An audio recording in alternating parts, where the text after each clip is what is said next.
Bonsoir à tous, bienvenue dans le 22 minutes, toute l'actu vue du Sud. Voici les titres de ce journal. À Marseille, il y a désormais un maire de secteur frontiste. C'est un véritable enjeu pour l'image du Front National, mais Stéphane Ravier aura des compétences assez limitées. La première séance plénière du conseil municipal, ce sera vendredi à Marseille. Un hémicycle qui a beaucoup changé depuis la précédente mandature et des nouveaux visages vont faire leur apparition. 16 personnalités pour un gouvernement resserré. Les ministres du premier gouvernement Valls ont été nommés aujourd'hui. La Marseillaise Marie-Arlette Carlotti n'en fait pas partie.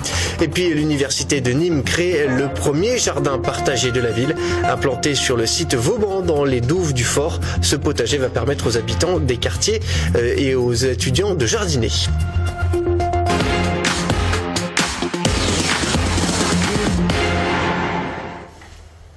Mais tout d'abord, donc, on s'intéresse au 7e secteur de Marseille. C'est le fameux secteur qui a été conquis par le Front National, un territoire qui regroupe 150 000 habitants. Alors, quels sont les enjeux pour Stéphane Ravier, le maire frontiste de ce secteur, et quels seront ses pouvoirs? Reportage. À peine élu, le nouveau maire frontiste du 7e secteur de Marseille vient visiter ses bureaux. Il est aussitôt interpellé par une habitante. C'est-à-dire pour vous? Surtout pour le travail, pour le logement, pour tout. Le maximum. Le maximum dans le cadre de mes compétences. Stéphane Ravier est désormais le maire de 150 000 habitants, une ville dans la ville et surtout la zone la plus sensible de Marseille, les quartiers nord. Sur les hauteurs de la métropole, les grandes cités font la une de l'actualité à chaque règlement de compte. Ces cités, Ravier se dit prêt à s'y consacrer. J'irai dans tous les quartiers, je vais faire comprendre, je pense, à ces habitants que je suis le maire des 13e et 14e et pas que des noyaux villageois ou que seulement des bureaux qui ont bien voté. 35% des voix pour le FN dans le 7e secteur, mais surtout 44% d'abstention. Ici, les habitants semblent indifférents à l'arrivée du Front National. Moi, ça me dérange pas du tout. Après, il faut savoir pourquoi le maire Front National, il y a un nouveau maire Front National. Il va changer quoi, il va faire quoi, après savoir. Jusqu'à maintenant, on a essayé tout, gauche, à droite. Il n'y a rien changé pour le quartier, pour le tout. Cette fois, les gens qui essayaient Front National, j'espère qu'ils vont faire quelque chose au moins pour le quartier. Avec les pouvoirs limités de maire de secteur, Stéphane Ravier aura peu de marge de manœuvre pour changer le quartier. Il en aura peu aussi pour appliquer une vraie politique frontiste. C'est sans doute ce qui a permis son élection selon cette politologue. On n'est vraiment pas sur le profil des maires élus en 95 qui étaient des idéologues et qui en fait, là on est sur des profils complètement différents de techniciens. Stéphane Ravier restera en tout cas l'homme qui a barré la route du PS à Marseille. Le Front National a désormais autant de sièges au conseil municipal que le Parti socialiste. Et à Marseille, au-delà du Front National, le visage du conseil municipal a beaucoup changé depuis la précédente mandature. Parmi les nouveaux entrants dans ce conseil municipal, il y a Benoît Payan. Le plus jeune des conseillers municipaux de gauche intègre l'hémicycle au moment où son parti traverse l'une de ses pires crises. Reportage Romain Péric. Je m'appelle Benoît Payan, j'ai 36 ans, je suis marseillais, je suis né à Marseille.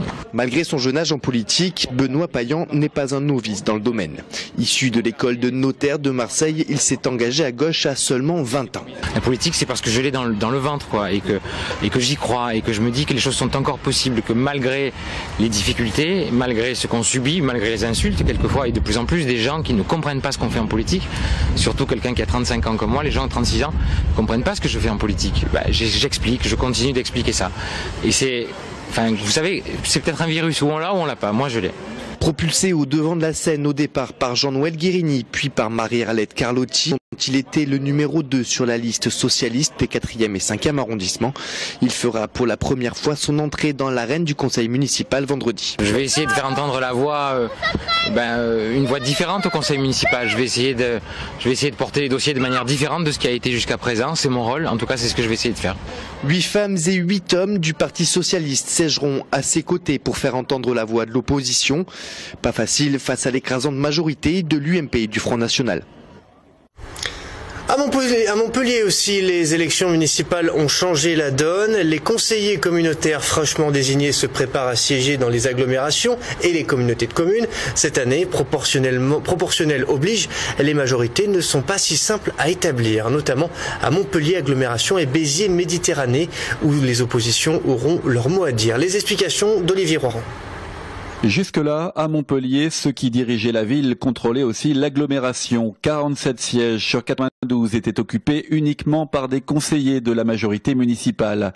Aujourd'hui, avec la réforme électorale et la désignation des conseillers d'agglo au suffrage universel, la ville-centre conserve la majorité en sièges, mais elle doit la répartir proportionnellement au résultat de l'élection, en intégrant donc l'opposition. Pour Montpellier, Philippe Sorel et sa liste, qui ont gagné la mairie avec 37% des suffrages, auront donc 32 sièges à l'agglo. Pour être majoritaires, ils devront trouver une quinzaine d'alliés dans la collectivité. Il y a 31 communes, et sur les 31 communes, le plus grand nombre sont conscients de leurs responsabilités. Et la responsabilité des maires, quand on est élu, c'est de gérer, c'est pas de faire de la politique.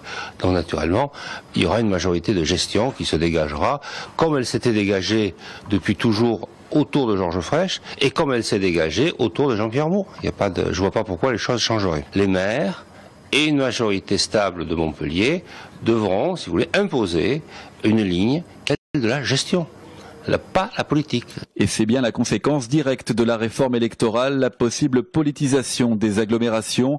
À Béziers, Robert Ménard, qui a gagné la mairie, aura 22 conseillers d'agglo sur 65. Mais la bataille pour la présidence de la communauté sera bien politique. L'étiquette Front National du maire de Béziers ne sera alors pas forcément un atout pour dégager une majorité. Un mot à présent sur le remaniement. 16 ministres ont été nommés ce matin dans le premier gouvernement de Manuel Valls. Un gouvernement de combat selon les propos de François Hollande. La seule ministre marseillaise, Marie-Arlette Carlotti, n'en fait pas partie. À noter 2 entrants dans cette équipe, François Rebsamen, le nouveau ministre du Travail, mais surtout Ségolène Royal, l'ex-candidate à la présidentielle de 2007, est devenue ministre de l'écologie, du développement durable et de l'énergie. Enfin, autre changement notable, Benoît Hamon passe du ministère de l'économie solidaire à celui de l'éducation nationale. Et de son côté, Manuel Valls a quitté aujourd'hui la place Beauvau, une passation de pouvoir entre le Premier ministre et Bernard Cazeneuve, qui devient donc le nouveau ministre de l'Intérieur. Écoutez. Je ne vous cache pas que je quitte la place Beauvau avec un pince-main au cœur, parce qu'il y a sans doute un goût d'inachevé. Nous avons beaucoup travaillé, nous avons obtenu des résultats, notamment en matière de lutte contre la délinquance, dans les zones de sécurité prioritaires, ou plus récemment dans la lutte contre les cambriolages. Et cette valse des ministres, ces changements de Premier ministre et de gouvernement, que faut-il en penser? Nous sommes allés poser la question aux Marseillais. Écoutez.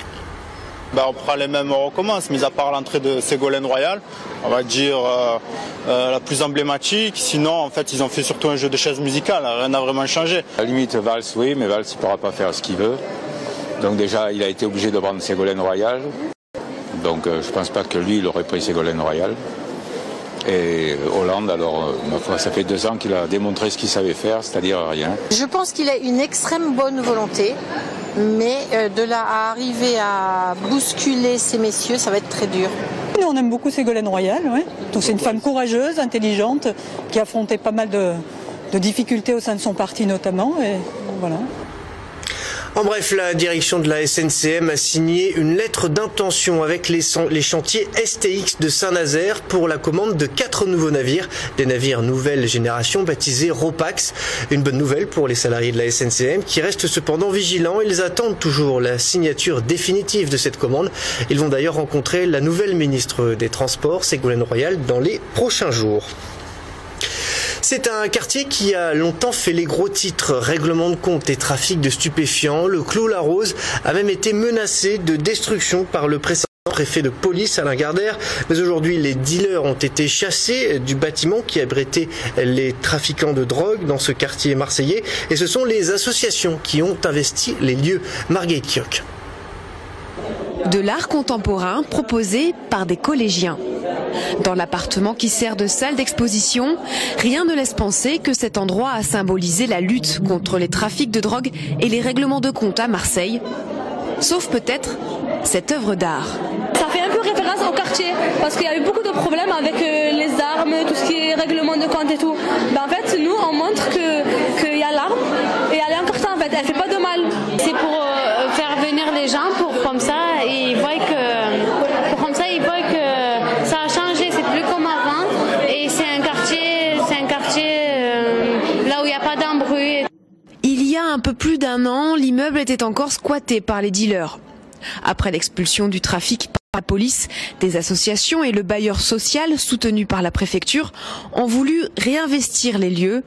Aujourd'hui, 3 associations et de nouveaux locataires se sont installés au 41 du Clos La Rose. Les problèmes se sont largement effacés, même s'ils n'ont pas totalement disparu, au profit d'une vraie vie dans le quartier. C'est pas encore gagné, mais on espère que d'ici quelques temps, les habitants prendront plaisir de dire j'habite au Clos et j'en suis plutôt content. Une victoire fragile, le projet est tributaire de divers financements. Mais l'histoire du 41 montre une chose, avec de la volonté politique, il est possible de réinvestir l'espace public. Encore au stade expérimental, le bailleur Habitat 13 réfléchit à étendre cette initiative à d'autres quartiers. Direction Nîmes à présent, où dans le cadre de la semaine du développement durable, l'université de Nîmes a créé le premier jardin partagé de la ville. Sur le site Vauban, dans les douves du fort, ce potager va permettre aux habitants du quartier et aux étudiants de jardiner. Un jardin qui doit aussi être sensibiliser les scolaires au développement durable. Alain Belon.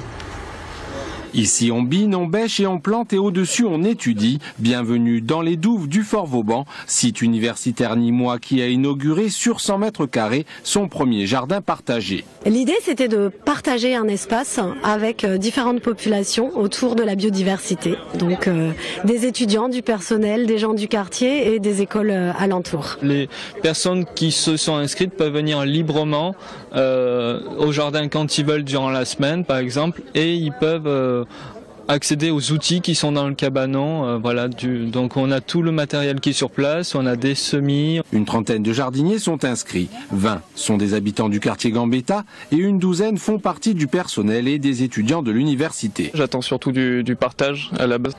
C'est-à-dire, moi j'ai tendance à cuisiner pour des amis. C'est un bon moyen pour se réunir. Du coup, se réunir avant pour le potager, savoir comment la culture va se passer, etc.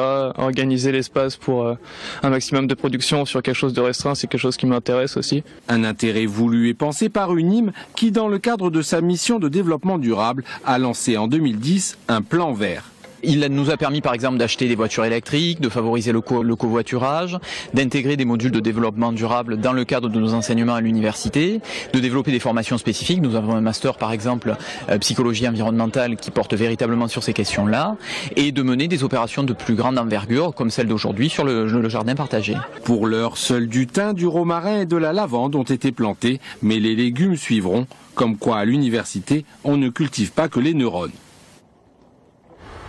On termine avec du théâtre et la nouvelle pièce de Francis Weber à découvrir à partir du 15 avril à l'Odéon à Marseille. Il s'agit bien évidemment d'une comédie avec Gérard Jugnot en tête d'affiche. Gérard Jugnot qui incarne l'éternel François Pignon dans cette pièce intitulée Cher Trésor. Le héros favori de Francis Weber va cette fois simuler un contrôle fiscal pour marquer sa faillite. On écoute Gérard Jugnot au micro de Laurent Menel. C'est surtout une pièce qui est très très bien écrite, très bien construite, dont personne ne voulait au départ. Je suis assez fier d'avoir pu y déceler quelque chose de formidable. Je me rendais pas compte qu'elle ferait rire autant. Mais c'est un personnage humain comme ça, et tous les soirs on trouve des choses différentes, on peut creuser. Moi j'aime beaucoup jouer longtemps les spectacles et les pièces.